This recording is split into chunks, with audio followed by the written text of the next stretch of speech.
మైపాటి పద్మశ్రీ ఉందో ఈ అమ్మాయి కోడలనమాట. ఈ కోడలేందంటే అత్తకి బంధువులమ్మాయి.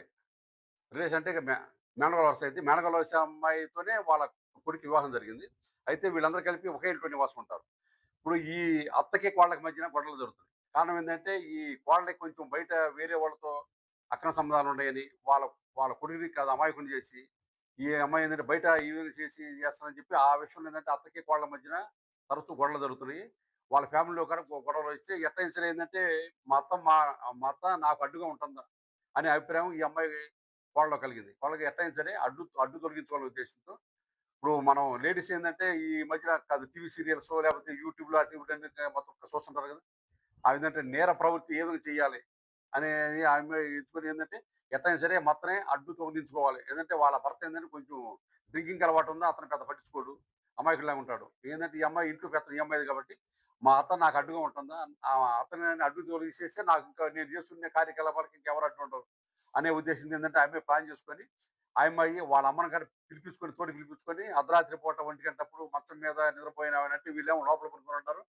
వాళ్ళ లోపల గదిలో భర్త అదేవిధంగా ఈ అమ్మాయి ఏందంటే ఇద్దరు పిల్లల్నేసుకొని 2 మంచాల మీద పడుకొనుండారు. తర్వాత ఈమేమో బయట మంచం పడుకొనుంది వాళ్ళత్త.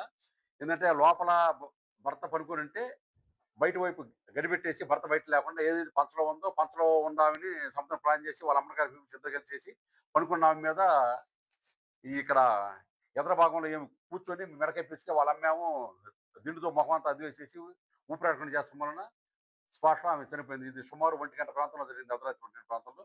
తర్వాత ఏందంటే ఈ అమ్మాయి మళ్ళీ ఏమి తెలియనట్టుగా మామూలుగెళ్ళి ఇంట్లోకెళ్ళి మళ్ళీ పడుకొని తర్వాత ఉదయాన మళ్ళీ లేసేసి ఏందంటే ఈళ్ళు టిఫిన్ ఏస్తుంటారు కదా! టిఫిన్ బండి కోసం అని ఇడ్లీలన్నీ కూడా మొత్తం రెడీ చేస్తా తర్వాత వాళ్ళ ఆయన లేపి, "మీ అమ్మ లెగస్తలేదు. ఒకసారి నువ్వు లేసి మిమ్మల్ని లేపమని" చెప్పి ఈ అమ్మాయికి అన్నీ తెలిసే మళ్ళీ ఈ విధంగా నాటకం మిమ్మల్ని లెగస్తదని చెప్పి వాళ్ళ భర్త అంటే ఎవరైతే చనిపోయిన కొడుకు వచ్చేసి "అమ్మ, అమ్మ లే" అంటే ఆమె లెగస్తలేదు. ఏం లెగస్తలేదు అని చెప్పి అతనికి డౌట్ వచ్చేసి ఇంకా బంధువులకిను వాళ్ళ సిస్టరు అల్లూరులో ఉండిద్ది.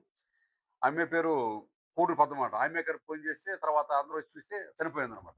ఎలా చనిపోయిందనేది మిస్టరీ అనమాట. ఇంక వాళ్ళకి ఆల్రెడీ అనుమానం వచ్చింది. ఆల్రెడీ గతంలోనే వాళ్ళ కూతురు అంటే పద్మకి అల్లూరులో ఉండే పద్మకి చనిపోయినామని చెప్పింది. ఇంకా నాకును మా కోడళ్ళకి మధ్య గొడవ జరుగుతుంది. ఎప్పుడైనా నన్ను చంపొచ్చు.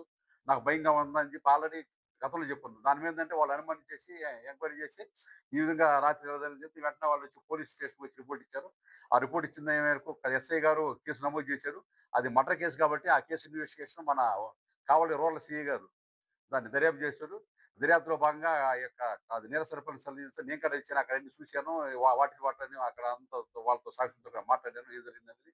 ఈ కేసు నిర్ధారణ ఏంటంటే ఎవరైతే వీళ్ళ కోడలుందో అంటే మైపాటి పద్మశ్రీ వాళ్ళమ్మ పుచ్చలపల్లి మాధవన్ అనమాట. వీళ్ళిద్దరూ కలిసి ఆ ప్లాన్ ప్రకారం ఆమెను పెద్దామెను చంపారు. కాబట్టి ఈ కేసు నిర్ధారణ మేరకు వాళ్ళకి నిన్న రాత్రి వాళ్ళే వచ్చి మన దగదర్తి పోలీస్ స్టేషన్‌లో సీఐ గారి ముందు సరెండర్ అయిపోయారు. ఆ సరెండర్ అయిన తర్వాత రాత్రి 9 గంటల ప్రాంతంలో సీఐ గారు వాళ్ళని అరెస్ట్ చేయించారు. అరెస్ట్ నుంచి ఈ పూట వీళ్ళని తీసుకెళ్ళి కొవ్వూరు కోర్ట్‌లో మాట హాజరుపరిచి మేము చట్ట ప్రకారమైన చర్యలు తీసుకుంటున్నాం. నేనేందంటే సమాజంలో ప్రత్యేకించి లేడీస్ చెప్పేదేంటంటే, మీరు యూట్యూబ్‌లు చూసి, లేదా టీవీ సీరియల్ చూసి, అత్తాకోడళ్ళ మధ్యన వైరాలు ఎన్నుంటాయి. అలాంటాటిని మేము కూడా అలా చేయాలనే ఉద్దేశంతో చేయొద్దు. దయచేసి ఏందంటే, మనిషి ప్రపంచంలో అన్నిటికంటే విలువైనదేంటంటే మనిషి ప్రాణం.